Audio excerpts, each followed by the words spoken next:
அஸ்ஸலாமு அலைக்கும் வரஹ்மத்துல்லாஹி வபரகாத்துஹு. வாங்க ஃப்ரெண்ட்ஸ், இன்றைக்கி மதியான லஞ்ச் வழக்கம் போல் சாப்பாடு, அதுக்கப்புறம் இது முருங்கைக்கீரை கூட்டு. இவ்வளோ தான் செஞ்சது. ஒரு வெங்காயம் போட்டு முருங்கைக்கீரை கூட்டு. அப்புறம் இது ஒரு ஸ்பெஷல். இப்போது இந்த மழை நாளில் முருங்கைக்காய் நல்லா இருக்கிறது இல்லை. அதாவது கருப்பாக இருக்குது, சாஃப்டாகவே இருக்கிறது இல்லை இந்த மழை நாளில். அதனால் அந்த மாதிரி நல்லா இல்லைன்னு சொல்லி கடாசாதீங்க.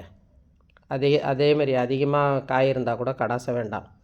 இதை என்ன பண்ணுங்கள், கொஞ்சோண்டு பெருசாக கட் பண்ணி தண்ணி ஊற்றி கொஞ்சம் வேக வச்சுருங்க.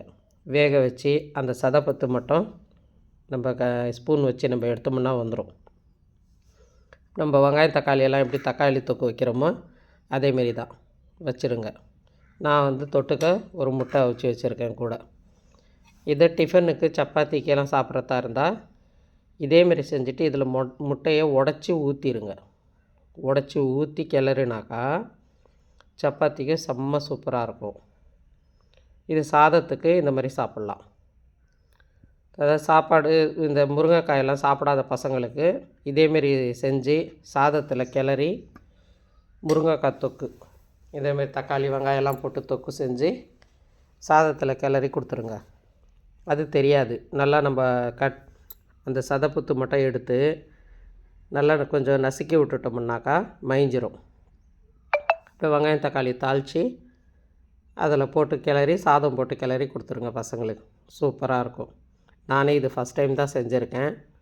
நல்லாயிருக்கு. இன்னொரு நாளைக்கு நான் இன்னும் இதிலே நிறைய வெரைட்டி செய்யலாம். கறி கிரேவி மாதிரியும் செய்யலாம். நம்ம கறி கிரேவி மாதிரி செஞ்சுட்டு கறிக்கு பதிலாக இதேமாரி சதைப்புத்து எடுத்து போட்டுட்டோம்னாக்கா அவ்வளோ அருமையாக இருக்கும். நான் சிம்பிளாக தான் செஞ்சேன். நம்ம தக்காளி தொக்கு எப்படி செய்கிறோமோ அதேமாரி தான் செஞ்சேன். இதுவே நல்லா அருமையாக தான் இருக்குது. இது வேஸ்ட்டு பண்ணாதீங்க. காய் நல்லா இல்லைன்னு சொல்லிவிட்டு இது மாதிரி எடுத்து செய்யுங்க. அதேமாரி முத்தி போனதாக இருந்தாலும் வேஸ்ட் பண்ணாதீங்க. வேக வச்சுட்டு அந்த சதைப்பத்தை எடுத்து இது மாதிரி செஞ்சுருங்க. பிடிச்சிருந்தால் லைக் பண்ணுங்கள், ஷேர் பண்ணுங்கள், கமெண்ட் பண்ணுங்கள், பெல் பட்டனை தட்டி விடுங்க ஃப்ரெண்ட்ஸ். எல்லோரும் நலமாக இருக்க வேண்டும் என்று அல்லாஹ்விடம் துஆ செய்கிறேன். எல்லா புகழும் அல்லாஹ் ஒருவனுக்கே. சாந்தியும் ஸலவாத்தும் நபி ஸல்லல்லாஹு அலைஹி வஸல்லம் மீது உண்டாகட்டும். அஸ்ஸலாமு அலைக்கும் வரஹ்மத்துல்லாஹி வபரகாத்துஹு. ஜஸாக்கல்லாஹ்.